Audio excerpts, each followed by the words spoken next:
do love you, Leeds. Hello, welcome back to Imagine Not Being Leeds. I'm joined by my brothers from another mothers, from all the Leeds Bros, Darren and Dillo, for your latest episode of The Final Pint. Hope everyone's all right. Hope everyone's had a good Christmas. My mic stopped working, my camera stopped working. So, yeah, I don't know what's going on. Stressful last 10 minutes, so that's why we're running a bit late. But anyway, lads, how are you two doing? Yeah, good, Matty, good. Actually, don't even know what day it is. Forgot to put out the bins and all this morning. It's just that time after Christmas and New Year's where you're like, what day is it? What should I be doing myself? Should I keep drinking? Should I stop drinking? Should I stop eating? Should I keep eating? Just that time of the year, isn't it? But yeah. I haven't been home yet. I can see that, yeah. Yeah, Dylan just stayed with me. Have a lodger. What a Christmas. Had a great time, yeah. Even starting Christmas Eve. Christmas was a great day. Stephen's a day, then with all the family over yesterday. So we had a big dinner here yesterday and a couple of drinks then last night. And it's what Christmas is all about, isn't it? Just spending time with the family and friends and having a good bit of laugh, and that's what we done. What about you? Good one? 100%. Yeah, exactly the same, mate. Gets to January and you start thinking about losing a bit of weight, don't you? But I tend to just, not curb it at all, to be honest. But we'll see how it goes. We'll see how I feel in January. But yeah, all good. Fantastic Christmas. Last few days have been brilliant. Like you say, forget what day of week it is. All blends into one, but got another week off work. So yeah, all good. And we've got plenty of football while we're off. Another 2 games to go before I'm back at work. So love it. Brilliant. Love it. But yeah. For you, it'd be nice now if they were at home, wouldn't it? It'd be handy, like nice little roll off you, like 2 or 3 in a row. Obviously now we've got Blackburn, but obviously these 2 away would have been nice. Kind of 2 back to back at home for you, wouldn't it? Like in the space of like it would 3 days would have been. Mate, nice. I got offered Stoke tickets 4 hours before kick-off, and it was like I just couldn't do it. Yeah, my mate Jay rung me. He had 2 tickets for Stoke, and they were like, "You drive and we'll go." And I was like, "Just couldn't do it, mate. Too close with kids and stuff. 4 hours wasn't enough notice." I was like, "My God, I know bloody kids who'd have them, eh?" Brilliant. But yeah, like I say, there's a lot of fog. Couldn't see much of the game, but what we saw were quite brilliant last night. Absolutely made up for us to get that monkey off us back, lads. Lineup, how did you feel looking at that lineup? Because one position stood out more than any, I think, and what a shock that was, Tanaka on bench. Yeah, it took us by surprise. Look what I said. We were obviously in here. We were busy. I was kind of doing being chef, so I was kind of like in and out. And when the teams were released, Dylan was out here, obviously in the man cave having a couple of points, and I literally just legged it out to him. Just couldn't believe it. I was just like, he's after dropping Tanaka. And we were kind of fuming, weren't we? Like we were a little bit like, what is he doing? But again, I was happy it was quality in the middle of the park, like it worked. And then obviously seeing Tanaka come on, but how good does that feel, mate? Like you're bringing someone like Tanaka off the bench, like it's just insane. That squad, Ramazani coming on, Nando, Mateo Joseph, Tanaka, it's just unbelievable. But he got a spot on, and one thing I do have to say before we obviously get into Brendan Aronson yesterday, he was class. It's something that I think we've said him away from home. He's been poor. He hasn't got into games. He's been ineffective. Yesterday he was absolutely unbelievable yesterday, and that's what you want to see from Aronson. And like that, if you can kind of keep that level of performance and that consistency, we won't have an issue with him in the number 10, then will we? No, 100% not, mate. No, that's what it'll be. Sorry, actually, I forgot to give a shout out for Anya Garms sorting us out for Christmas. Nice. Mrs. got myself and Dylan, so big shout out to him. Check him out on Instagram. Daily delivery, quality and all that class, lads. Not a paid promotion or anything like that, but just really, if you like kind of groovy jumpers like this, check them out. Really cool. Decent clubber. Look, Callum says Stoke manager's just been sacked. I think that was to be expected. Yeah. Although they could have sacked him before Leeds game for me, because I'm sure they wouldn't have expected to get much out of Leeds, albeit our away performances haven't been great. It was exactly what the doctor ordered yesterday, and I didn't really see another result, to be honest. Dillo, Ampadu comes in, does well. Done very well. Surprisingly, I thought he'd hold back a little bit, considering the injury. The way they say mental health. It's a big part of it. Done very well, though, I have to say. He sliding in a lot of tackles. He wasn't pulling out tackles. He's done very well, considering Tanaka. It's just a hard one. I thought Rowell would have been one to be dropped to. At the same time, I kind of love it that there's the competition there between 3 great smashing players in the middle of the park. 100%. And obviously my man Pirro. Let's be honest, what a man, what a player. He's unreal, lads. We'll have to get. But then I actually have to give a mention to Jaden Bogle, lads. Thought he was thought he was phenomenal. I really Best do. player on pitch. He Best was player on pitch. everywhere, wasn't he? That's really You know, Yeah. I know Pirro did get man of the match, but for me, I have to give it to Jaden Bogle. Dan James again. That right hand side is just dangerous. Very dangerous. I agree. Bogle carries the ball so well. Yeah, it does. He carries so well. That's obviously what we're obviously wanted to kind of get into the Tanaka and Rotwell partnership. Like, is that the end of it now? Because it'll seem like a mortal sin if we have Tanaka sitting on the bench, Matty, wouldn't it? Like, how do we get all three of them on the pitch, mate? I don't know. I mean, we touched on it quite a bit, haven't we, about maybe Aronson coming out and then Aronson goes and does that. But this is what happens. People raise their level when they're threatened. You know, that's why it's brilliant to have these options. But I don't want to read too much into Tanaka coming out, to be honest. Honestly, I do think it was just rotation. And when you look at it, it's similar to last season, obviously different in quality, but you've got Ampadu and Gruev who were fairly similar, and it were always one of them to play ideally with someone else.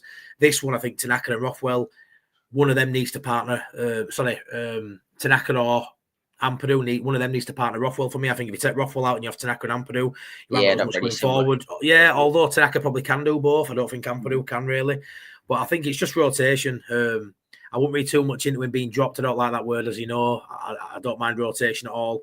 I do expect Tanaka to start the next game if that means Ampadu comes out. I mean, apparently he's got a bit of a knock, hasn't he? Looking at the press conference, potentially got a bit of a knock, so he might be missing with that one. Byram as well, which is tough when we've got Firpo and Voba out still. So I don't know what we'll do there. But yeah, I thought Ampadu was done brilliant. You got to look at his natural fitness and his desire to get back there. 2 90-minute performances back to back, covered in over 2 positions.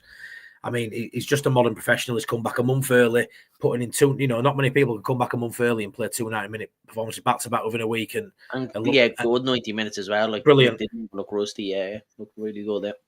Brilliant. Let me have a look at these comments. I thought the lineup was expected. Tanaka hasn't been brilliant of late. Oh, I disagree with that, Andy. Yeah. I disagree with that. I'm not too sure on that one, bud. Hi, lads. Yesterday's result was important because our rivals are beginning to believe we're struggling to win away, no matter what anyone thinks, including Farke. Away results are psychologically vital. Yeah, I agree. It was massive that, especially with Sheffield United getting beat at home. It was massive that we went to the yesterday. We had to go there. Like, we were given that little carrot, wasn't it? We had to go, and especially Sheffield United slipping up. I know kind of brings Burnley back close enough, but it was probably like we definitely didn't want Sheffield United to win again. So I'm kind of happy now. We're kind of all like level pegging, but yeah, it makes for an exciting one now, doesn't it? Especially going back top. Yeah, 100%. And Derby away next is you'd imagine that shouldn't be too bad. That we're beating them comfortably recently. Like what we said, Matty, before this, when we were obviously doing our build-up, and we're saying obviously 2 back-to-back away games.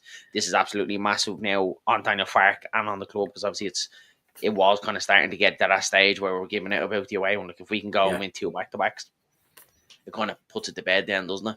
100%, mate. And this comedy, I do think we're going to see a lot more rotation now than we saw, last year. I think as we get all those troops back and everyone's sort of fit, I do expect there'll be games where you could even see Dan James come out for the next game, which will be a shock. But there's options there to rotate, and you might be taking people out the lineup who are in form, but the quality doesn't really drop with the players that are coming in for me. Nonto's out of form, but on a good day, it could perform as well as a James or a Solomon. It's just finding that form for some of these players. But I think that's what they need to be doing. A bit like Pirro did earlier in the season. When they come on for the 20 minutes, these sub appearances, they need to be grabbing it, and then forcing him to start next game. Yeah.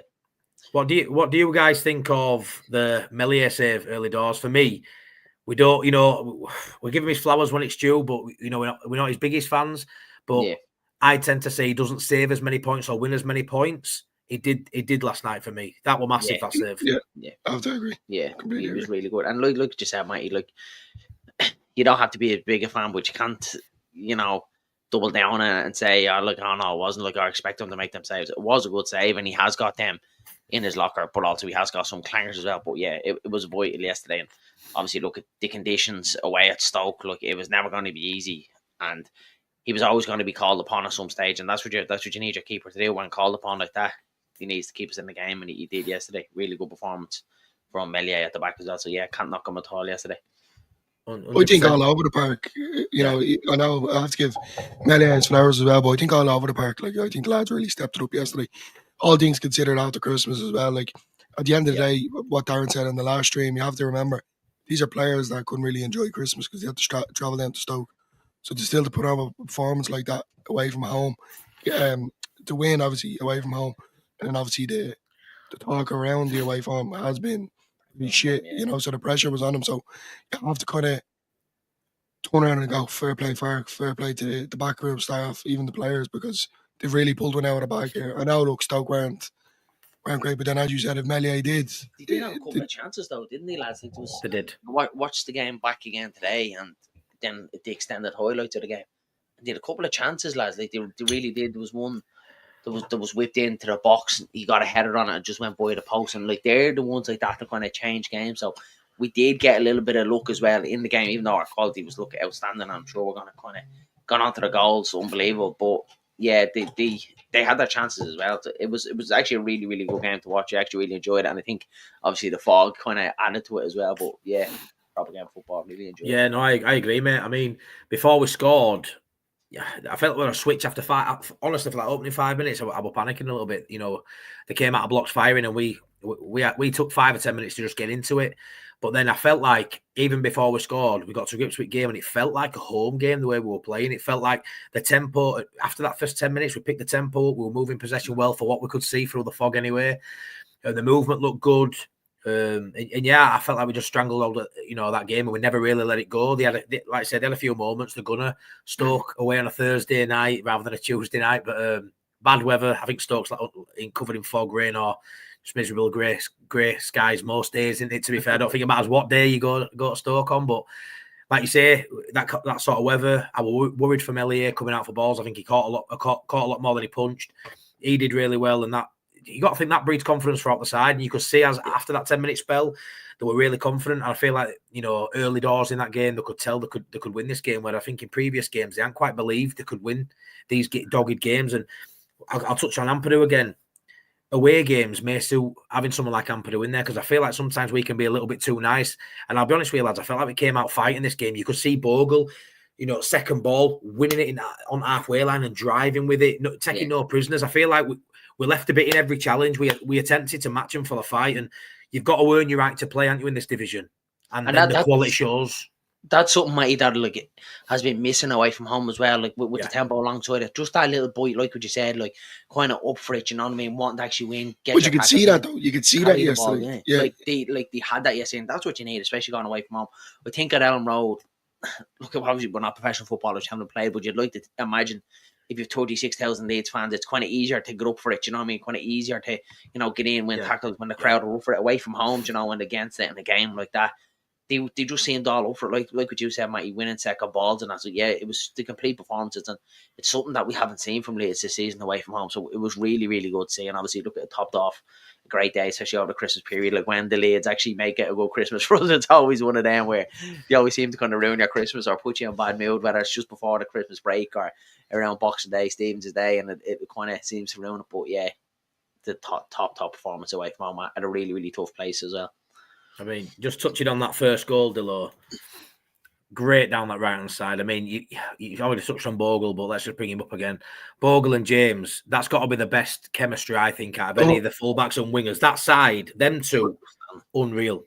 It was the ball that Bogle played in unreal, for me. Mate. Unreal. That made the run for Dan James. And obviously, he knows that he can get to it because he's quick. He's like lightning. Yeah. But then yet again, just... he looks up and it's gone. He always wants to find him. You see when Bogle gets it. This was second goal, actually, wasn't it? It was second goal, but go on. Yeah, that was the second. Oh, sorry. It's Bogle. In general, when you see when Bogle picks the ball up, he's always trying to find them, isn't he? Every time you see him, he's always looking for Dan James. And even, obviously, we haven't talked about the first goal, but the second goal before it, Dan James obviously gets applauded. It's a lovely little thing to the back post, and that boy Pirro, you just put it on the play from his scores. But it was Jaden Bogle's one, the one just before that lovely ball over the top to find Dan James. And he just keeps trying it. Every time he seems to get up the ball, his first kind of thought is, where's Dan James? Can I get him going, man? That's what I love about Bogle. He wants to be quick with it. He wants to get it moving. You could argue, but sorry, not that you could argue, but it's kind of hard now. We've been always saying it about Fark, trying to get a starting 11 out when the players that are on the bench, it's a headache for him. Yeah. But it's also a headache for us saying, who can we give man of the match to? Because at the end of the day, I know Pirro got it because he got the 2 goals. And to be fair, I think he deserves it. But then, you still have Bogle in there who played. For me, should have got it. Dan James. Bogle got the Leeds man of the match, didn't he? Yeah, he did. Yeah. Pirro on the square, like that square, very, goals and assists. Yeah. Kind of, but like Bogle obviously got the Leeds vote to him, so yeah, they were classed about him. Then as DJ again down that side. And then in the middle of the park, like, I said, Ampadu stepped it up after the injury. Rotwell, same thing. The Rottweiler, he just goes missing, but picks the ball up or does what he needs. It just does his job. And then, to be fair, Solomon was quite good as well. He was missing at times, but he was still consistent, My worry is Ramazani and Nando at the minute. But then, on the other hand of it, I'm kind of like, you're thinking about it too much because there is a lot of games coming up. This is it now after Christmas where the ground gets running. Only halfway through, lads. So, Nanto and Ramzani will probably come in, later into the new year, But great win. Like, I'm absolutely chuffed with them. I'm probably the most satisfied game I've watched.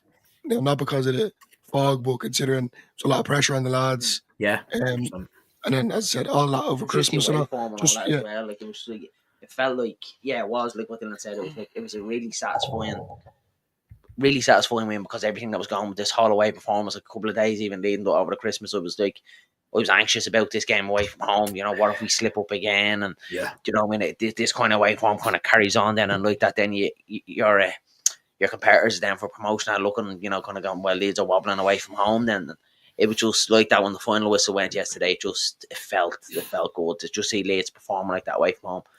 It's kind of okay to go and win 2-0, but the performance was there with it as well, lads. And I think that's the most satisfying one for me because even away from home, we've been getting decent results away from home. It's the performances that have been poor away from home. So for me, yesterday, the performance was tops. I couldn't see any more, mate. I mean, you look at it and go, 3 points is all I wanted yesterday, but we got both. We got the performance and the 3 points, Massive that. I mean, you get the performance right, the points normally follow. We found that yesterday. For me, it was just like an home game, the way we played, they're always going to have an odd chance, but we really nullified most of their work after that opening 10 minutes. And that swiftly moves us on to Brendan Aronson. I think Dan makes a good point from Seaside's TV.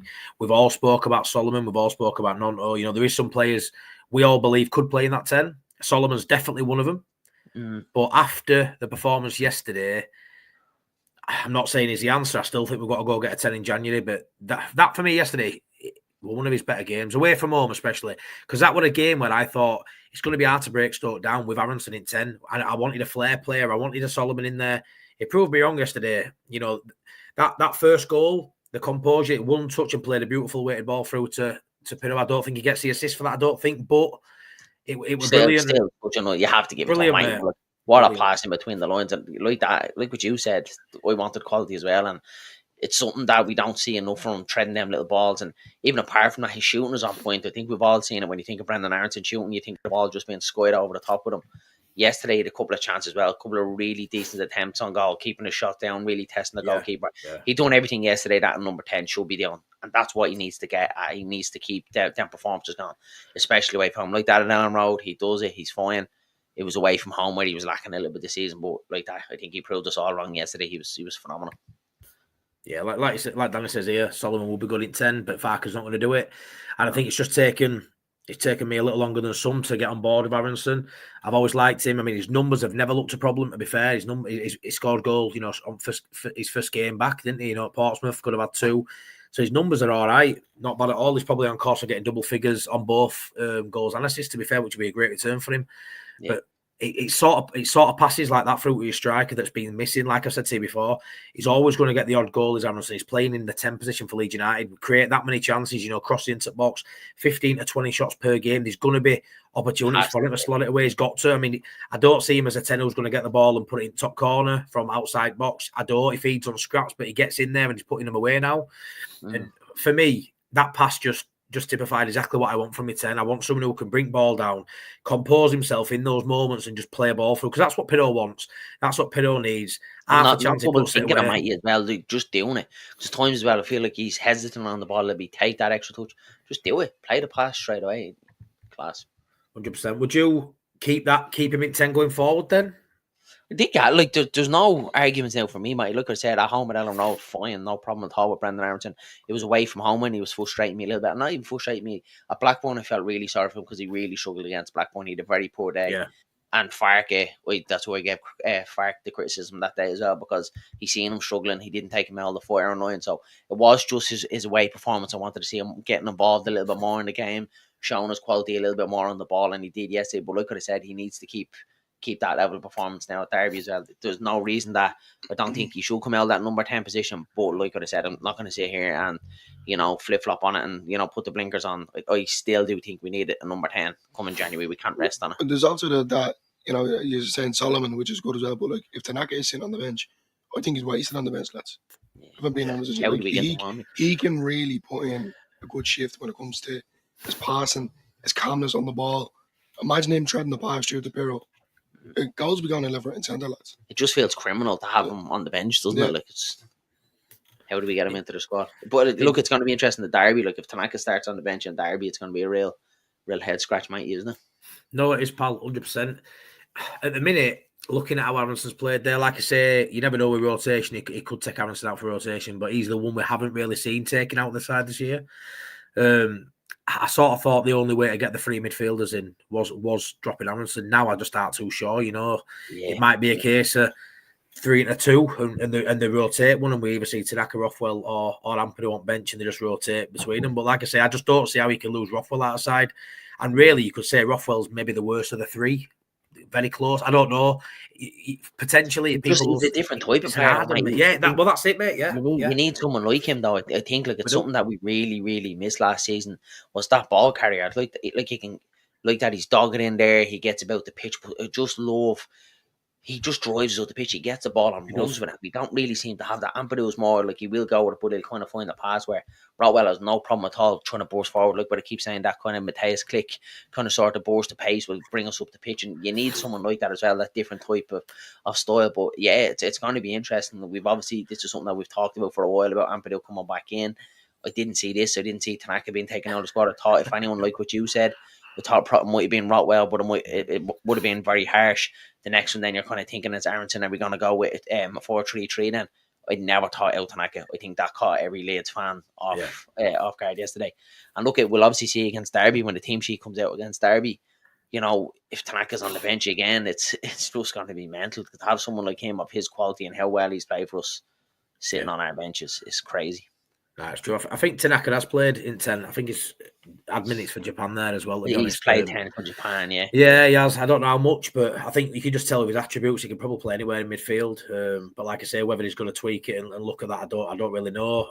He might want to rotate at Derby though, will he? Like it's been being hectic, hasn't it? Like over this Christmas period, and he has to rotate it, I think, again at Derby, but. Yeah. No, in fact, he doesn't like it though, mate. He doesn't really like to kind of shake it up. Do you think maybe then we see more of a shake up at home against Blackburn? Maybe, mate. I mean, it's so difficult to judge in it. Like you say, he's thrown the spanner in works there yesterday. No one saw that coming. But I mean, I look at Blackburn. It's at home. I expect us to win, but I think they're trickier than Derby away. I mean, I don't know if I'm speaking sense here or what, but I just think I know Derby's away. The home form isn't awful, but we've just beaten them. I think psychologically that's massively to know what they've got to offer. I know it's slightly different being away from home, but the confidence from beating Stoke away, the fact we've just slapped Derby up a few weeks ago, and they looked so poor. We made Derby look, honestly, like 4 divisions below us. We made them look so poor when we beat them the other week. So I think that's a given me. I think we turn up there as long as we show a bit of fight and a bit of endeavour early on, win that fight. And give us a right to play. I think we'll win that. So for me, I expect changes in this game, Darren. If I'm honest, I think the Derby game we see maybe a winger or two switched. I think Tanaka comes back in, and maybe I think Ampadu probably comes out if he's got a little knock. They won't risk him. He might as well drop to the bench. You may even see a Gilavogi. You might have to see Schmidt at left back if Byram's struggling. I think there's a few. You look at Byram, can he play again? He seems to be playing all the time now. We've not having much cover. He's been giving Schmidt minutes at left back recently, scarce ones, but it seems now we're finally seeing Schmidt in that role. That he could get his first start. Maybe. What do you think to that one? Yeah, look, I think so. Like it's with Daniel Farke knowing him as long as he's been our manager. He hates changing a winning team. Like even if the performance is never really there, he doesn't really like shaking it up too much. But I do think Derby's probably the one where he's gonna have to. And look, if Byram isn't fit, Smith has to go in there and look. If he's not doing the job against Derby, then it's kind of like, why did we sign him? And now that kind of sounds harsh, but this is his time to step up. He has to grab it with both hands. Routwell done it. Tanaka done it when Gruev and Ampadu were out injured. It just has to be the one, mate. He's going to have to up his level of performance and give Fark something to think about, because it's really the only way he's going to get into the squad. When you look across the park, I know he's kind of coming on little cameos on the wings. There's no way he's going to get an opportunity in the wings. There's no way he's going to get into that midfield role. He has played right full. Jaden Bogle has been outstanding as well. So this is his opportunity against Derby, if he does start him, to grab it with both hands. I'd like to see him. I actually, every time that he comes on, he looks sharp. He looks, I genuinely think it was a fitness thing. I don't think it was a mentality thing. I genuinely just think he couldn't get up to the speed of the fitness. Every time he's coming on now, he looks sharp. He's quick. His ball carrying is very good. So, he kind of injects that kind of bit of motivation and confidence in the players, as far as we can see. He wants the ball. He's making the run. So, yeah, it wouldn't be a bad show either if Boyram wasn't being, if we hadn't got cover at left back to give Schmidt a go. So I genuinely think it's time now. Do you think, Matty, that it could be a similar situation to Gruev? Because obviously the start of last season, for the first half of the season, we didn't see Gruev, little part here and there. He comes in January and we're all kind of saying, why hasn't he been starting this guy? He's phenomenal when he comes in. I'm just hoping it's a similar situation, that it's kind of just taking him time, to get used to his surroundings, the club, the CE, everything like that, and then it kind of comes to the turn of the year, then we kind of see a good bit from Smith. Because look, I know you two, when you watch clips of him, he does look like a decent player. He has played at a decent level. He's played in Europe. He does look good, so there's no reason why he can't get up to this level of the Championship. So, like I said, he's given the opportunity against Derby. He grabs it with both hands and then really gives Fark then a headache. And then, like that, right across the park, mate, there's everywhere, apart from the goalkeeper, you may say, there's competition for places everywhere, and that's what you want, especially now with Fairbow being out for so long. If Boyram, we obviously know the situation with that. It's unfortunate if Auburn's injured as well, so this is his chance. 100%, mate. I mean, I don't know what you think, lads, but I feel like Schmidt was signed maybe as a long-term replacement for Firpo. With no immediate rush to come in. I mean, we all know Byram's adequate cover on both sides. We think he's phenomenal, all three of us. We really like him, don't we, in that role. Yeah. And obviously, Voba, I think Fark has always thought Voba would fill in at left back at some point this season. Obviously, they'll fill in at centre back whenever Pascal's probably potentially out. I think he'd have played there instead of Ampadu last week, I think, if Voba would have been fit. But I think he's just down pecking order. There's been no rush to get him there because of that cover. That cover for left hand side has been top class for Championship. So that it's a fortunate position Farkas in this year, but it also comes with pressure. He's got players in every position to cover, and he hasn't had to force anyone back from through an injury. And I feel like Schmidt started injured. He's been able to give him minutes. He doesn't sound like he's banging on his door, demanding minutes. He sounds like someone said in the chat, he looks a humble guy. He looks laughing and joking when he's running up and down sideline at Ellen Road, warming up.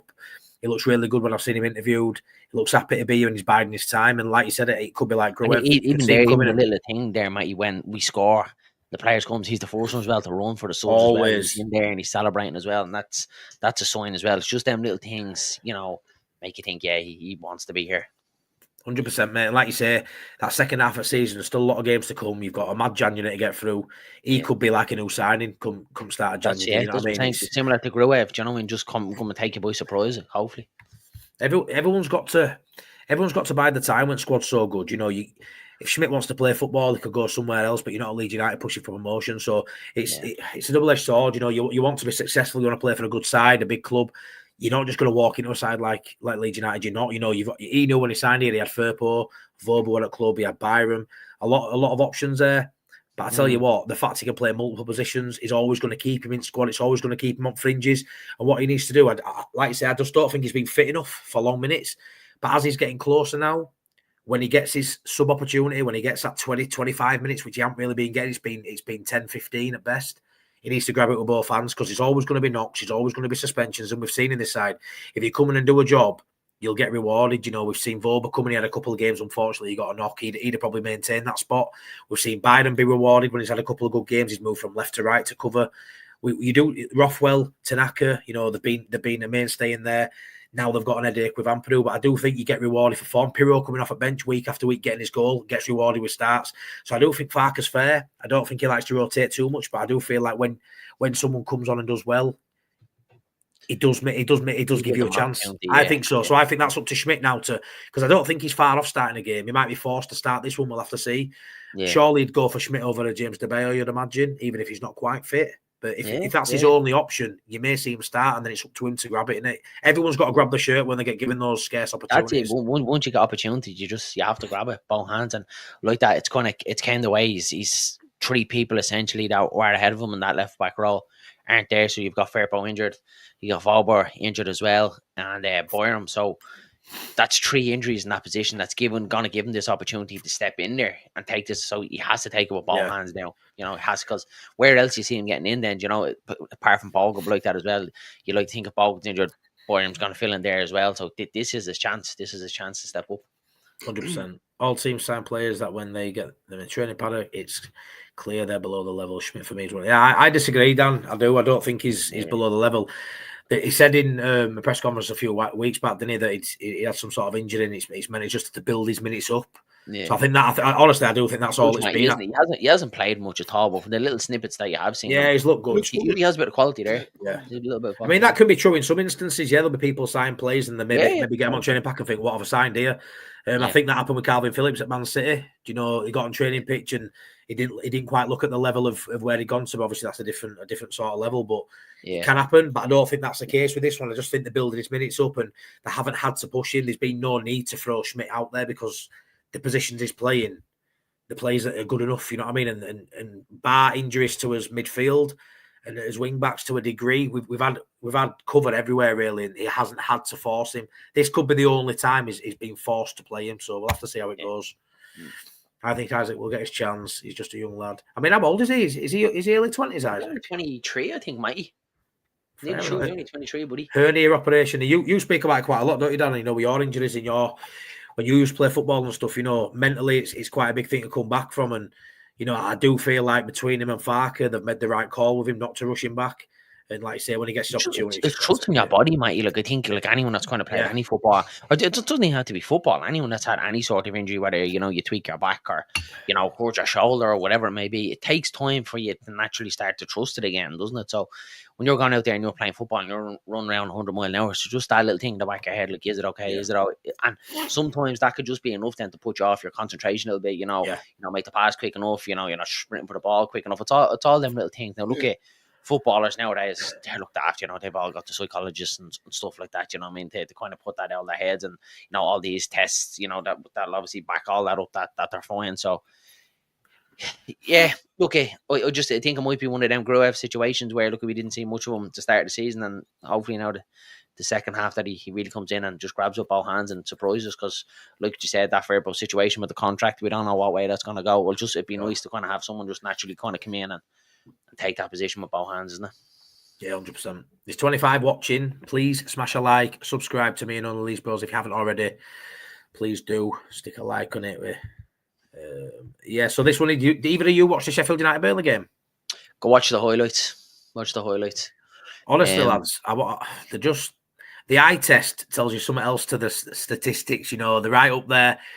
They don't concede many goals. I mean, I can't believe they conceded 2. Or I don't know if I'm more shocked Sheffield United conceded 2 or Burnley scored 2. I'm not too sure, but the eye test. They're both very poor sides, to our standard when you watch it with it. But what's it with Boney? They've only conceded like 9 goals or something, isn't it? 9 goals in 3 games, like that. That's scandalous, man. Ridiculous, absolutely ridiculous. They're always giving themselves a chance to win a game, though, aren't they? Only need a goal to win. So that's a solid foundation, yeah. It's keeping them in talk, in the talk of getting promotion and winning league. But we've always said we're the best side in league. We believe we can sort of say that now. I mean, statistically, I still had someone say to me earlier. Statistically, Sheffield United have won 2 more points than us, but obviously they're being took off them. But there's always someone wanting to just What's that saying? If your auntie had balls. Yeah, exactly, mate. Exactly. But I feel like we're in a really good spot now. Like getting Ampadu back, that's massive. Getting that Hudo offers back yesterday, that's massive. I feel like I've got a really good run now. I mean, if you're going into New Year and your fixtures are Derby, Blackburn and Hull, it's not a bad place to be. That's not a bad place after a good couple of results. Your captain's back fit. You go into January where you're hoping we're proactive and not reactive. I'm on top of the league. 100%, mate. That's it. That's where we want to be, and that away form's been the only thing that's been keeping us in mix rather than being above. Yeah. And we should really get 3 back-to-back wins for me, because I think we beat Derby, then we've got Hull away, and I know it's Yorkshire Derby and all that, but when you look at where they are in division, how they're playing, they're poor side, aren't they? Very poor this season, Poor mate. side, Very poor, well below where they'd want to be. I'd like to touch on the Joel Pirro, Matteo Joseph. Look at him, I know he'd be happy. How did you feel he did outside the goals? Not that matters too much, but because I felt like he had a good game, to be honest. Oh yeah, he moved the ball very well. Yeah, 1-2s. He was kind of everywhere though as well. It was kind of one of them games that he stood out. He stood out an awful lot for me anyway. He wanted it. He wanted it a bit more. Yeah, you know, and behind closed doors as well. Like he has been doing it. He's been banging in goals, but the way that he played yesterday, from what I've seen, because of as Andy said there, the missed. Just any time that I did see him, it was positive. It was constantly positive. It wasn't like, as Darren says, like it's a trampoline bouncing off him, you know. I thought he done very well, and yeah, I love him anyway, regardless. So has that put to bed the conversation now, mate? Should he be leading the line that we tend to speak about every week, don't we? I think so, mate. Like what's it now? Like 9 goals, and he's 4 or 5 assists as well. Yeah. Like I think it kind of has to, like. That's obviously one of his better games, and again, it's similar to kind of the Arrington situation. If you could kind of have him hitting that consistency every single week, you know, keeping his performances there, you know, you'd be kind of happy enough with that. But Pirro tends to do, like, he does drop below that level. Do you know what I mean? There is times where he's very much, you know, out of the game. Like Oxford, he wasn't really in the game, lads, and it was one of them where he was kind of drifting in and out. He'd go missing for large periods. And someone like Joe Pirro, you need him in the game, but it's the main thing, and it's something we've always said, lads, way back at the start of the season when this debate started with Joseph and Pirro, is that if you feed Pirro like what we did yesterday, give him opportunities, he will score goals. He will score goals. He's absolutely clinical. Fox in the box, and like, lads, that finish. That finish, and lads, totally underrated, because that was off his bad foot as well, lads. Yep. Off his right peg. And probably the only place he was going to score that goal was that height in off the crossbar. Phenomenal finish. Probably before it, if you're going to be a little bit critical when he went in on the keeper, probably should have dinked it and finished it before then. We tried to go around him. Keeper probably nicked it off him, but yeah, what a finish. Like they didn't shut him down quick enough. No. That was my kind of. And he seems to get a few with his head as well, lads, doesn't he? Like that's a few he's picked up with his head for Leeds now. A couple of goals he scored too. He's lethal with the head as well. He put that ball into the only area really that the keeper couldn't save it, because I thought that keeper is a good keeper. I think stat flashed up, didn't it, before we scored, that shots faced to shots saved is number 1 in league for a very poor Stoke side. They're signing for £1 million from Rotherham. I think we should have looked at Victor Johansson. I really rate him. He's a way better keeper than a 19th place Stoke, but he put that in the position, the only place that he couldn't save it. And like I say with Pirro, he gets the goals. I sort of feel like some players, I think Geldart's same, sounds a bit daft, but are born into an era what probably don't suit them, in terms of if Pirro and Geldart were playing 20 years ago, now it's, you know, goals don't mean goals aren't everything, but you'll have people say it's all about goals. It's as simple as that. And yeah, I agree. There'll be a lot of people that disagree. You know what I mean? There's a lot of people that say, you know, you've got these monitors on your back and you've got to do this, you've got to do that, bring people into play. 20 years ago, Alan Shearer just put ball in net, didn't he? You know, no one was talking about Shearer moving, or no one was moaning about Viduka looking lazy, or people. It didn't matter. It didn't matter. Whereas now there's so much more to what you've got to do. You know, I think Firmino sort of started it at Liverpool, didn't he? He didn't get the numbers, but he allowed your Salahs and your Manes to get the numbers. Exactly. So that's why Bamford, you know, got his flowers for a couple of years, where he got 15, 16 goals, but you had people around all get contributing similar amounts because of his hold-up play and the way he brings people in. But Pirro, if you just judge him on his goals to his minutes, his assist and goals combined, he's almost getting a goal or assist every 90 minutes. What more can the guy do, to be fair? Yeah, agree. And like that, 9 goals already, still have a little bit to go. Like, hopefully he could have, you know, 10 to 12 the turn of the year, hopefully before Blackburn. Like, if you like, that's a decent return, you know, halfway through the season at the turn of the year. So you'd like to think that he probably is going to get maybe another 10. So if he finishes anywhere around, you know, 18, 19, 20 goals, that's a really, really good return for a striker. And like that's what gets you all this league. So yeah, just let's keep it going. Like you said, Matty, I feel like now he's probably eventually kind of put it to bed that he probably is our number one striker, and it's mad how it's changed completely when we all kind of hung our hat on Mateo Joseph, and now it's completely gone back. Pirro's showed his class this season, much better than what he was last season, a lot more involved, scoring goals. Yeah, I think he has to be the number one, but like that, not a bad option to bring Mateo Joseph off the bench, is it? It's still also, No, it's not. you know, that away form, you could say. When it is a kind of team that's kind of put on the low block, or you know that they're going to set up, is you'd probably put Joseph on just to kind of stretch them a little bit. Yeah. But yeah, look, if not, Pirro for me, 100%. Well, I've always touched on that. I prefer Joseph to start, as you know, and Pirro come on. I'm like a broken record with it, but obviously stats have shown earlier in the season that does work. Yeah. Difference what you get when Joseph comes on. Yeah, he does all running, but I don't feel like he affects games off at bench as much as Pirro does. But you cannot revert back. You know, one thing he's not done this season really is give one of them a period of time as the starting nine when they're not really playing too well. Like what? What? You know, they might have had 5 or 6 in a row, but what tends to happen is they're all right for 3 or 4 of them, and as they start to lose form, he loses faith and he switches it back. Let him play fruit form now. What I want to see with Pirro now is I want Pirro to start the next 5 or 6, and if he don't score for a couple, don't change it. You know, the fans will be saying, "Oh, it needs switching again." He needs to just pick his 9 and stick with it now. And I feel like getting a brace.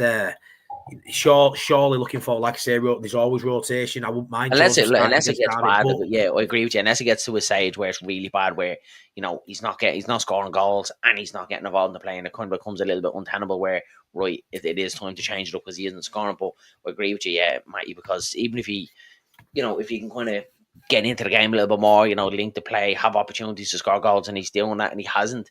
You'd still want to be sticking with, but if it comes to a stage, and I think Pirro could be that type of player where he might go through a little dry patch of not scoring goals, and he also can be like very much out of the game as well. Do you know what I mean? Not really involved in the game, so it probably will ebb and flow again. He probably will go through a little patch, and he'll probably swap it up, and Joe's will be back in again. But it's not a bad thing. But I think we've come to terms at the start of the season. It was very much like, no, we need a number 9. We need a starting number 9 that's going to score goals.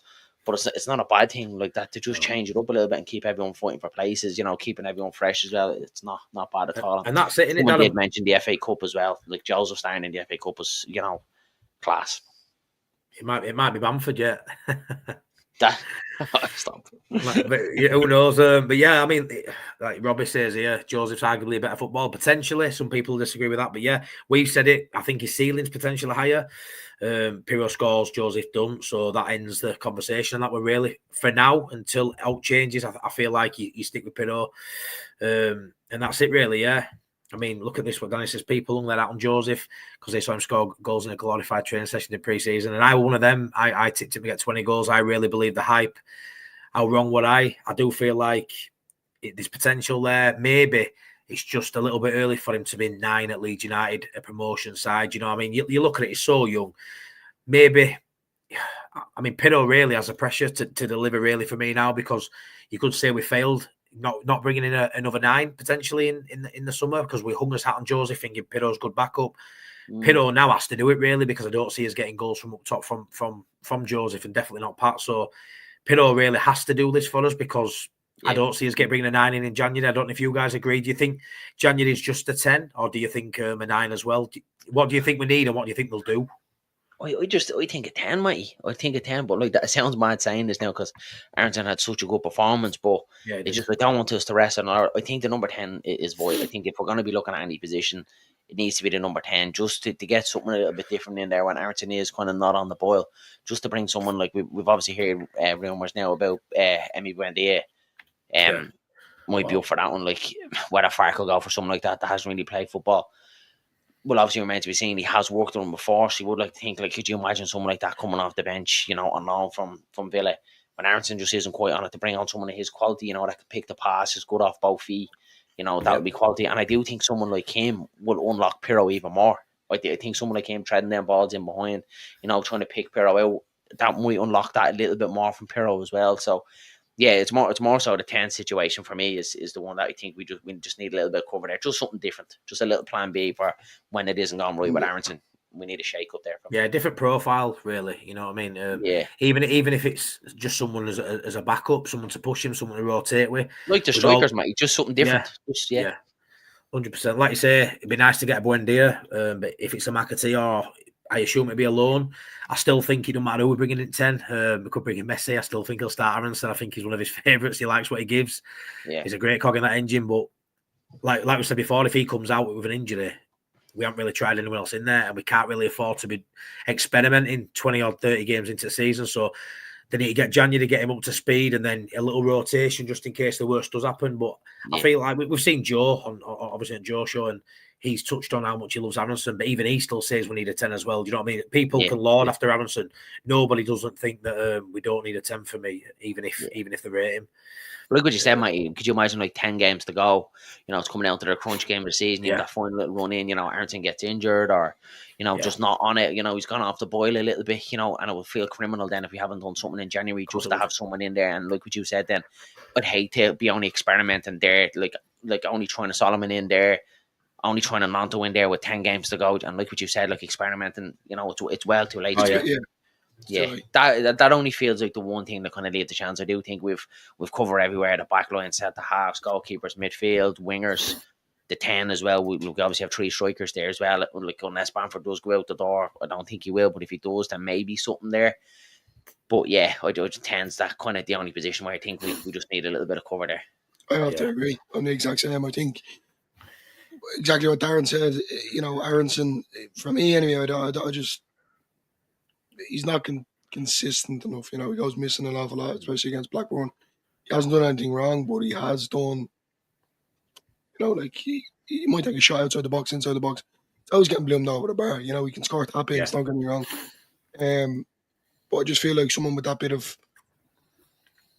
quality, kind of what we're had now. I know people are going to say he lost the ball an awful lot, but he won it back an awful lot as well, and that injection, but Aronson is he's fine, he's not, but just to shape it up, plus to have someone on come on. But if you have Tanaka there, personally, I'd throw Tanaka on. I'd give Tanaka. I mean, like Robbie says here, my take, we don't need a 10. We need to adapt to what we have. I can't disagree in terms of I feel like we've got pieces of the jigsaw within our side that could play in 10, whether it's square pegs in round holes or not. I do believe that Tanaka could play in a 10.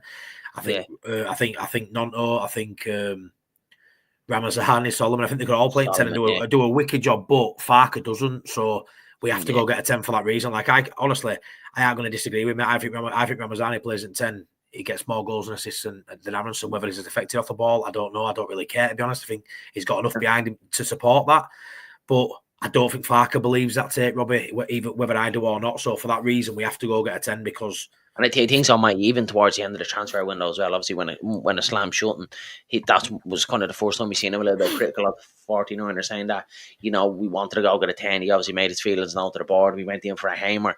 So it tells you exactly what his feelings were at that time as well. So I do feel like you're probably still thinking the same as well, that we still need number 10. Are there answers in the squad? Yeah, 110%. But do we want to be experimenting with it like that too late on the season? I do think he's going to stick with Aronson. But like I said, I don't want it to come down to that crunch time and we're kind of flip-flopping then. And, it's just going to work. Is that going to work and trialing it then? I just think it's too much to risk. So, yeah, I just think now, go out and get a 10 like that. If it's a loan, like that, if Buendia, McAtee, someone like that, what's really the downside of it? If you can get someone coming in there hungry, wants to, get their career back on track, similar to kind of Solomon. If it is Buendia, obviously have to be now with injury, class. I mean, if you could have Buendia like that, even fit for, the last 15 of our remaining 23 games, massive class. Do you know what I mean? Yeah, massive. Are you in January, lads? I don't think I've asked you this. Are you worried about anyone leaving? I've heard rumours of Strauch. I've heard rumours of Dan James, Tottenham. How do you feel about that? Do you think it's just rumours? It's silly season because they're doing well. I mean, whether you agree or not, I think it's good that as players are linked, obviously, because it means we've got good players. It means they're doing well. Just because a link doesn't mean they're going to go. Just because a great, a big side who's going to offer them money, that doesn't mean they're going to go. Go be mid-table in Premier League or low-end Premier League now, or you could be that next season with Leeds United after winning a championship and being lauded by all the fans. How do you sit on that? Do you think there's anyone who you're worried might go? Your Tanakas as well, or do you think as long as we're in that top 2 as we are now, mid-Jan, that should deter anyone wanting to go, lads? I think Fairbairn will probably will. To be honest with you, I just feel like maybe there's a bit more going on behind the scenes that we know of. But other than that, I can't see anyone else going to go. And I feel like if the club have their best interests at heart, they would, they want players that are here to get us promoted. They're not here to mess about this season. So, just considering that the Fairbairn noise is going back a couple of months, I think it was September or October, was it? That news kind of started kind of floating about. So yeah, Fairbairn. It goes for free, doesn't it, Dillo? I mean, if someone comes in with 6 or 7 million or 5 million now, do they take it? Because he's going to go for out in 4 or 5 months' time. Yeah. I think you have to, mate. I do think, like, if someone does come in with, like, if it is going to be Betis, like, whoever it may be, as hard as it is saying, because I really do like Firpo. He obviously, we know about his Premier League days. He really upped the last season, phenomenal. Started the season well, but I just think the last couple of weeks, I know he's out injured now. I don't think he did himself any justice with the whole suspension situation. His performance against Blackburn as well was really, really poor. So, yeah, I think probably potentially is what Dylan said. I think it probably will be Firpo. Look at anyone else, like what you said, Strike, James, Tanaka. That just shows that we've really good players here, mate. And if there wasn't Premier League clubs, looking at these players, well, then obviously we're not doing enough. But I don't think Leeds are going to be silly enough to kind of let any of them go unless a ridiculous offer comes in, for any of the players. Then maybe. But I can't. Yeah. They probably will take 30 million. Well, look, if you're only at spending 3.5 million and someone slaps down, whether it's a Brighton or Spurs or whoever, maybe come and bid Leeds 30 million for Tanaka. Like, they probably are going to take it, you know what I mean? So I think it'll take something silly like that, might for any of our players to go, to be honest with you. But I don't think Leeds will be forced into anything. All the players are on the contract. It's not like before where, we had all these players, loan clauses, people trying to get out the doors. Yeah, I can't see anything big happening, like what I said, unless it's something dramatically. Yeah, I agree. Yeah, that's right, Joe. Like I say, they'd be stupid not to take 30 million for him. Yeah, I mean, when we came down from Prem, lads, players like Nonto pushing moves and stuff like that. When they signed for Leeds, they didn't expect to be in Championship. Anyone like a Tanaka, they expected to be in Championship because they signed for us as a Championship club. So I don't feel like people are going to jump at the first chance to move. It's one of them. If we're 4th, 5th, and lads aren't fancying it, and they're still playing well, some of these players, which I'm sure there would be, maybe then they'll look at it. Maybe then they try and force them, put a transfer request. But I think this group of lads under this manager, I think, let's be fair, we've all praised Farker for his man management. I think he's great with lads. I think behind the scenes let's be fair, it's got to be hard as a manager of such a talented squad, 6 or 7 starters who are now bench players. He's really good man manager, and I'll be honest, we haven't heard any noise, even with Bamford, Firpo. There's all these question marks. I haven't heard one falling out. And I know they're good at keeping things behind closed doors, but it always sorts of windows out there if something goes on. We didn't quite hear what happened at that Palace game when we were in Premier League, but we know something must have gone on for wheels to fall off like it did. But yeah, for me, people like Bamford, Firpo, there's a few others, Schmidt. There's been no fallouts. There's been no, these lads aren't guaranteed minutes. Gilavogi comes in, smile on his face, knows he's going to get 5 minutes at best. I just think it's a really tight group who are united together and all aiming for the same goal without any outliers in there. Look at Joffe. Never a mutter from Joffe. And he's not even making bench anymore. Yeah, he'll probably go on loan. He's probably had discussions. Do you think that's from Farke obviously laying down the law from last season? Obviously, the Nanto situation, you see a lot nowadays that it's player power and stuff like that, refusing to play and transfer requests and kind of forcing the book and stuff like that. Do you think that's down to Daniel Farke? Because I think it is. I think he's just one of them that came into the club, laid down the law, like, if you didn't want to be here, then I don't want you. Especially that first season when, with a lot of players going, even the Aronson situation, Volber that didn't want to be here then, and we obviously let him go, and Jack Harrison as well. I think Farke was just like, well, I don't care how good you are. If you don't want to be here, I'm not going to force you. I'm not going to kind of beg you to play. And especially then the Nanto situation when the transfer request came in, it's like, yeah, well, you're not going anywhere. There's no coming up with the money we want.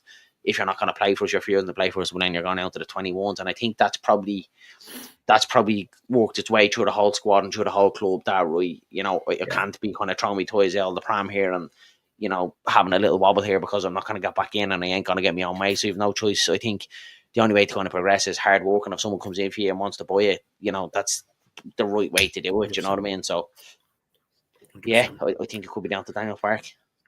Yeah, me too, mate. I think Robbie, you make some really good points on this chat. To be fair, Robbie, I do believe we are a project for ambitious players. I've seen Danny say we're not a selling club. I believe to a degree we've got to be a selling club in the Championship, mate. You've got to be. Even if when we get to Prem, no, it is though. Even if we get to Prem and we're not, whatever, you're not a European club. I feel like you're always going to not necessarily a stepping stone, but you saw Rafinha. Rafinha were always destined for Europe. Yeah. I see similar traits in maybe Ramazani or Tanaka. Maybe that's Yeah. wild, but traits where they should be playing in Europe. Even if Leeds go up, do we expect Leeds to be in Europe within two or three seasons? It's going to be a tough ask. So you can find yourself maybe a bit of a stepping stone for an ambitious player, and it is what it is. We want to be in Premier League. Look at Brighton, mate. Look at it, like their recruitment's been unbelievable. Look at what they've sold their players for, and they're still fine. Once you get the recruitment right, you have a good solid foundation there with players touch into that market across Europe. You know, out over in China, you know, South Korea, Japan, stuff like that. There is quality players out there. There's no reason Leeds can't get into the Premier League and be that squad. Like, look, no player is going to be here forever, and we can fall in love with players. And we say, look, we're not a selling club. To be honest, lads, every club is a selling club. Every player has the right price. Yep. Yeah, there's always going to be a price on a player, and that is horrible saying that. Of course, we don't want to see any of our players going out the door. I don't want to see anyone leave, but it's reality of football nowadays. It's not like years ago. It's not back Billy Brown or Jack Charlton where they're one club men and they don't leave. It's very, very rare that happens nowadays, and it's just obviously when it comes to that situation, we cross that bridge when we come to it. But if you do see James, Tanaka, any of them move on, you just hope that Leeds get the recruitment right, and they have so far under the 49ers to replace them. 100%. Have you seen this link as well today? Have you seen this link? Seen it today, yeah. Yeah, a bit mad. But you know what, mate? Probably a little bit of a smart move, like knows the club. That midfield with Joe Bellingham and Chris Rigg, if they could have someone in there like a Kamara, someone with a little bit of experience, you know, kind of shore up their midfield, it's probably a spot where they're lacking a little bit in regards to experience. Yeah, be classy. I'm a little bit mad though, because obviously when you see we bought him for 5, sold him for 10, we got Tanaka for 3, and now he's potentially coming back to Sunderland. Like, it's a little crazy. Bit. Yeah, it's crazy. It's not worked out for him there, isn't it? But yeah, just want to bring this comment up from Andy. Why is Farker the Messiah in the Championship but shrinking violently in the Premier League? I suppose the only club he's managed in the Premier League, Norwich. How high is the ceiling for Norwich? So you get. I hate this narrative, me, that he can't do it in Prem based on what being at Norwich twice in Prem. I mean, what are Norwich ever going to do in Prem? Do you know what I mean? Like, best thing with Farker as well. They give it a go in Norwich. I remember playing Liverpool a couple of times, and Klopp. Give Farker his flowers for how he played. You know, he went to Anfield and he give it a go, a bit like we did under Bielsa. I don't know what more he can do. He's at Norwich. They're not going to be a top 10 side. Is it fair to always use that brush to tarnish him? I'm not too sure. Like, he is too good for Championship. He is, because you could also say he's too good for Championship because he's had one of the better sides at Championship. So, but then one of the weaker sides at Prem. So it's one of them. Stick him at Stoke. Could he turn it round? I don't know. Who knows? You know, but he's been at Norwich. He's been at Leeds. They are going to be up there challenging. So hence his promotions. But he's at Norwich when he's been at Prem, hence his relegation. So I don't really know if it's fair. I just like what I see. You know, yeah, he's quite pragmatic. He has moments where, you know, you're pulling your hair out when you want him to go for it. But if he gets you 3 points, you know, I don't really mind. And I think in Premier League, it may be a good tactic. Do you think his football, Matty, like now, the football that he's playing now, do you think, this is a bit mad saying this, but do you think the football and the style of play that he plays now in the Championship, do you think it would be better in the Premier League? Because we are a very possession-based club. We do like to kind of keep the ball in the Premier League. That might just be a little bit more effective in the Premier League, because obviously under Bielsa it was unbelievable. We were expansive. Under Marsh we were one of them where it was, remember, kick along and then try to win a higher up the park. We just kept giving possession back, which is absolutely mental. But a lot of the Premier League nowadays is about keeping possession, and if we can do that, you know, it could be effective. Like, it's he says it's one of them things where we have to wait and see. You know, we can obviously look back at the Norwich one and say, yeah, look, he hasn't done it. He wasn't given any money to spend on Norwich. Yeah. Norwich hadn't got a penny, an absolute penny, and like they weren't going to throw the book at it. Yeah, look to say, I wouldn't put it like that, but yeah, like, it's one of them. Like, do you know what I mean? So he has to get a crack at it. Obviously, we've had the conversation before. You know, I do think the 49ers will tighten the grip a little bit more, because now that if, you know, we get to the Premier League, it has to work for them. Like, they have a whole entity behind them. I do think Farkle know that he's on a short lease. You know, depends how the first 5 games go. If they go detrimental and we're getting hockey, you could probably see them pulling the plug on it there and then, maybe after 10 games. So it's just one of them wait and see. Do you know what I mean? Yeah, look, it's obviously one of them, Michael. I understand, like, slow, but just actually being possession based, just keeping the ball, you know, I know tempo and moving the ball quick and stuff like that. But I actually think just keeping the ball in the Premier League is the way to go. It's just one of them. We just have to wait and see how it plays out. If we give up possession, lads, to sides in Premier League, if and when we get there, just touching on it now, without looking too far ahead. If we give, you know, a Liverpool or anyone, even lower side, you know, all the ball, and we're trying to sit back with 20%, I I just don't think Farke's going to do that. You know, we're going to try and level the playing field best we can, and that's by holding possession for me. And it's the way we play football. Yeah, I mean, obviously it's going to be a step up in quality like you've never seen. You know, it's a ridiculous standard going up there. But I feel like we're not going to be as open in Premier League. I don't think we're going to get battered 5 and 6s. People may laugh at that. I don't think we're going to be as open. I also don't think we're going to look as good on eye as we did under Bielsa, obviously. But I feel that'll be a bit of a balance there. And I'd take 17th if we go up next season. I'm sure everybody else in chat would. You know, I think Farke is that man to consolidate, and then you move on from Farke further down the line. But I feel like he'll deserve his shot, and it's up to us to back him. 100%. I'm kind of based on we're not there, so we shouldn't really be worrying about it.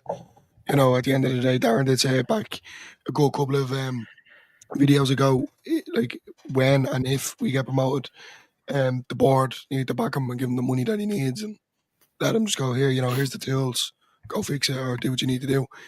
But at the minute, you know, solely myself, I'm just worried about the championship. Me too. Over. Me too. Like Duncan says, Farke's style would be okay. I think it'll be okay. It's not going to pull up any trees. It's not going to be no world beaters. I don't think in the Premier League. Definitely, it is. It's better players. Obviously, you asked a question a couple of weeks ago. Which elder side do you think will go up there? And there's a question marks over for you, Ampere, because we haven't really seen him there. You know, can he make the step up?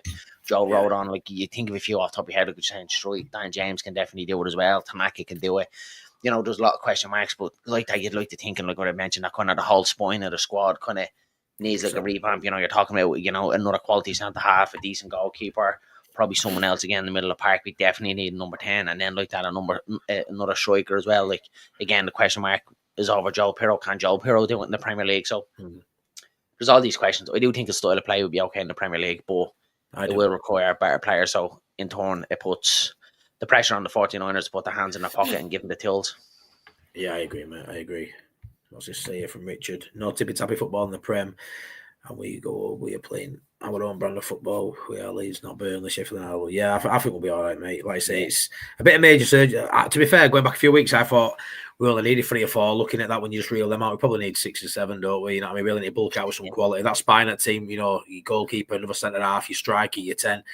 Pretty much apart from those DMs, who I'm pretty much happy with. We'll probably have to sign someone in for Rothwell as another midfielder. So major surgery, actually, when you look at it, you are talking 6s and 7s, aren't you? A decent Prem quality. So 10, the potential of left back then as well, like a fair ball. You know, the question mark is over Bogle as well. We've seen him there in Sheffield United. I actually thought he was decent enough, but he was in a poor Sheffield United squad. So there is a question mark over a lot of players, and like that, we can all you're going to get totally different opinions from every single fan. You're not going to say every Leeds fan in the world down, and they're all not going to agree. And we need this, we need that. I think he's good enough. He's bad, you know, X, Y, and Z. But I do think probably across the squad, it will need a bit of surgery. It will need like a potential rebuild, but.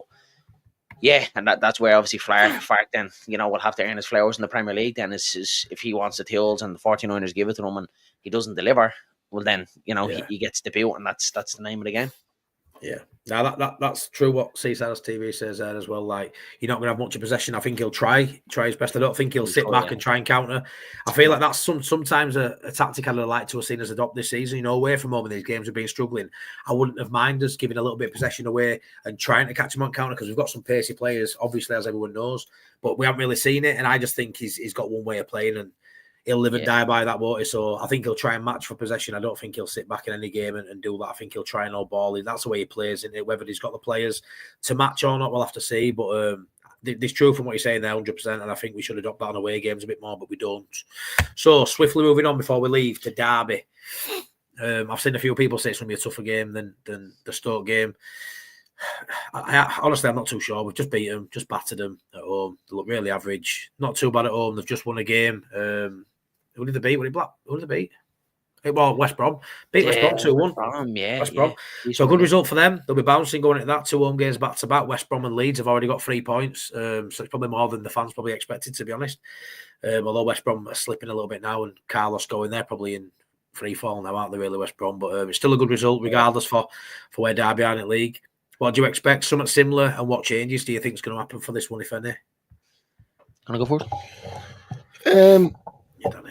I think he might start shaping up. Like I think Amadeus going to start again. It's obvious. Schmidt. I think Schmidt might come in this one. I think he might give Nando and Ramazani a run. I'd say he'll stay with Aronson and Pirro as it is. I think it's going to be a difficult game, but I think Leeds will get across the line. I'm kind of hemming and hawing whether it'll be 3-1 or 2-1. But I'll go with 2-1 just to be different, because I know I'm just right up beside you now, Matty, at this stage. I'm just one in front now. I'm just one in front now after that 2-0, yeah. So I want to keep that pressure on you, you know. What are you saying, Darren? Yeah, look, I do think it's going to be a tough one again. Just I want us to completely get this away from, this kind of hoodoo off our back. I'm actually fairly confident going into Derby, lads, to be honest with you. Yeah, me too. I do think now, after going away from home, putting a performance like that, the players' tails will be up. Hopefully not too tired. Might see a little bit of rotation, but yeah, I don't know. I can't see Derby scoring on us. So yeah, I'm going to go 3-0. 3-0 Leeds. Yeah, I'm saying, mate. Like Duncan says, first goal's massive. Yeah, I think we get it. It's applying that pressure, isn't it? From the start, mate, you up and at it. Don't kind of rest, go get the first goal, and play our game then. Yeah, 100%, mate. It's all about that physical battle, isn't it? Not letting them have it easy in that opening 10, 15 minutes. Because as soon as you win that physical battle, for me, the game opens up and it swings in your favour. And we know the quality's there for Leeds. It's just matching them physically and for energy. Because sometimes, that's all some of these teams have got. They might not. A lot of them haven't got the quality. I'd say none of them in the league have got the quality Leeds have got. But if they come out firing, they can nullify our quality by a little bit of, you see some shithousery go on. You see, keeper holding it long, taking long throw-ins. Everything takes time, and shithouse is massive in this league, and so are big shithouses at back, and sometimes we get bullied. And it was really nice at Stoke to see a different side to us there, and hopefully we'll bring that to Derby game, like you say. Especially away, remember Stoke away last year as well, lads, horrendous. Bamford missing the penalty, it's easy to kind of look past it, you know what I mean? But like that, like you said, mate, it's to have that kind of ruthlessness in you that you're up for it straight away. Do you know what I mean? You're not kind of resting on your laurels. No, exactly. I was literally about to mention it again. Keep the tempo nice and high, move the ball quick. Do you know what I mean? Get your tackles in nice and hard. Do you know what I mean? And like you said, just be a bit of a shithouse. And yeah, that Stoke game last season, lads, were massive. Obviously we lost that game, but it was also a game where Farker stopped making changes after that game. He brought in Gruev.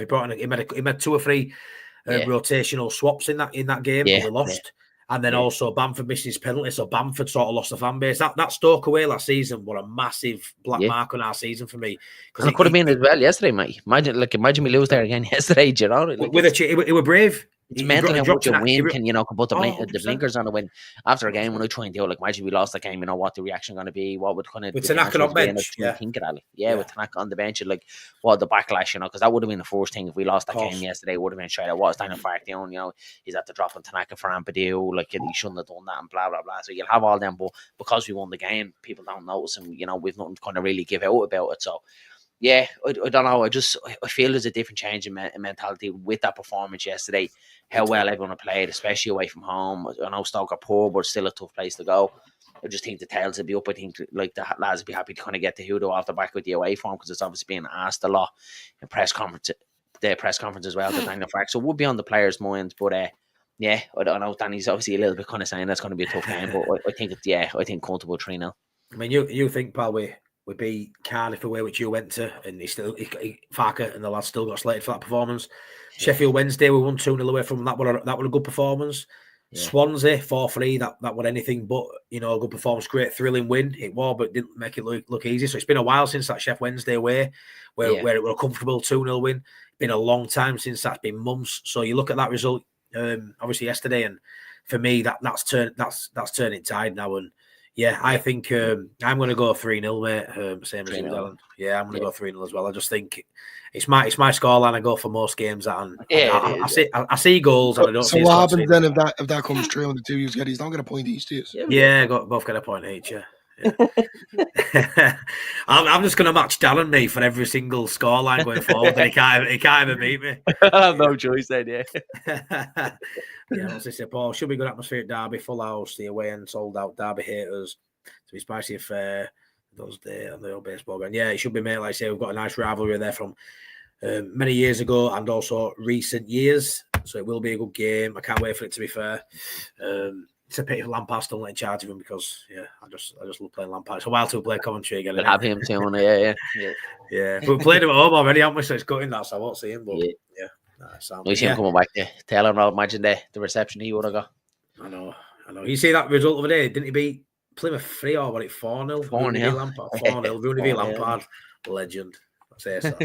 Anyways, right. I think we'll wrap it up at that. Unless anyone else has got anything else to say, lads. No. Happy. It was probably the first time all season I've been fully kind of happy. You know what I mean? With Leeds, it's always going to start the season and didn't start too well. And then I remember the Burnley one feeling a little bit down, and then obviously this away performance then kind of had me a little bit down as well. But this is probably for the first point all season that I'm feeling really confident. It seems to be the most earning win. Yeah, as I said, considering most satisfying one, isn't it? Yeah, considering Christmas and the players themselves didn't get to spend it with their families. So for them to pull the socks up and get a win like that, and they play like they all played well. It's a good game of football. It's a smash game of football. So cheers, Danny. For once, Leeds haven't ruined his Christmas, so it's that's nice for once. Yeah, they usually always kind of wreck it. Remember Preston away last year as well. Absolutely wrecked Stevens' day as well. So. Now we just need to not ruin his new year as well, don't the lads? And then we're absolutely bouncing it. We'll be happy with them then, yeah. We will. This is the start of our run, guys. This is. I'm sure of it. I'm absolutely sure of it. I know we've got a tough run coming up, haven't we? Is it February? I think we've got a tough run coming up. So it's imperative now. These next 3, 4, 5 games, we get a nice run going. Too right, mate. Right then, chat. Thanks so much. Stick a like on. Please go over and check all the Leeds Bros out. Cheers, we're both pushing 500 subs. So hopefully we can get there close together. So please smash a like, subscribe. Everyone have a good rest of your time off work, which I'm assuming everyone's still got a few more days off. Hopefully, if you haven't, then I have no but sympathy for you. But we're definitely lying when we say the final pint because I've still got another week of pints before I go back to work. So definitely not the final point. The final week of the point. Exactly. So I never start. No, it's fine, Rich. Just go back and watch it, mate, and stick some comments and then we'll get back to you. But thanks so much, everyone, for watching. Much appreciated. Take care, guys. Cheers. Thanks, mate. Thank you.